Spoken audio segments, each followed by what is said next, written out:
There's a question here. As a new Muslim, what books are best to study about Islam, but I do not know where to start?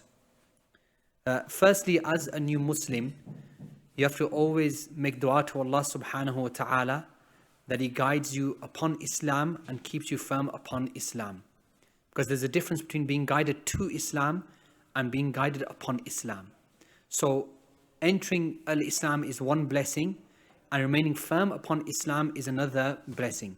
So this is the first obligation, that you ask Allah subhanahu wa ta'ala, now that you are Muslim, to guide you to the Sunnah and keep you close to the Sunnah. After that, of course, the base of Islam is the Quran and the Hadith of the Prophet sallallahu alaihi wasallam. So the Quran and then the authentic Hadith like Sahih Bukhari and Muslim. This is the first base. And then following the early scholars.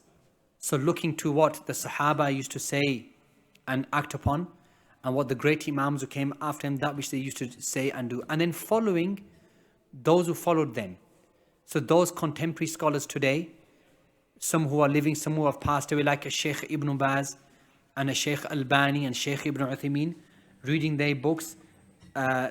This is the first thing that can person start on as a new Muslims.